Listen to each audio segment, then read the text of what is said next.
வணக்கம் மக்களே, இது ப்ரோமோ உலகம். எல்லாரும் எப்படி இருக்கீங்க? சிவங்கி வந்து இன்ஸ்டாவில் என்ன தெரியுமா ஷேர் பண்ணியிருக்காங்க?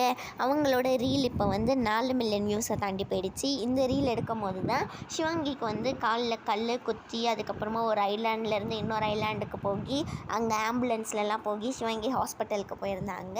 தர்ஷன் வந்து புதுசாக இன்ஸ்டாவில் ஒரு ஃபோட்டோ வந்து போஸ்ட் பண்ணியிருக்காங்கல்ல, இதில் சிவங்கி வந்து கியூட்டி அப்படின்னு சொல்லி கமெண்ட் பண்ணியிருக்காங்க. யூ கியூட்டஸ்ட் அப்படின்னு சொல்லி தர்ஷனும் ரிப்ளை பண்ணியிருக்காங்க. ஸ்மார்ட் அப்படின்னு சொல்லி மோனிஷா கமெண்ட் பண்ணதுக்கு தர்ஷனும் வந்து தேங்க்யூ மோனி அப்படின்னு சொல்லி ரிப்ளை பண்ணியிருக்காங்க. ஹர்ஷவர்தன் ரொம்ப நாளாகவே எந்த டான்ஸ் வீடியோவும் ஷேர் பண்ணலை, சீக்கிரமாகவே ஒன்று வருதுன்னு சொல்லியிருக்காங்க. புகழ் இப்போ வந்து சிங்கப்பூர் காலிங் அப்படின்னு சொல்லி சிங்கப்பூருக்கு போகிறாங்களாம். மணிமேகலை வந்து அவங்களோட ஊரில் இருக்காங்க, அங்கே மழை பெஞ்சிட்ருக்கு அப்படிங்கிற மாதிரிலாம் அவங்க இன்ஸ்டாவில் ஷேர் பண்ணியிருக்காங்க. இந்த வீடியோ பிடிச்சிருந்தா மறக்காமல் லைக் பண்ணிவிடுங்க, ஷேர் பண்ணிவிடுங்க, ப்ரோமோ உலகம்க்கு சப்ஸ்கிரைப் பண்ணிவிடுங்க.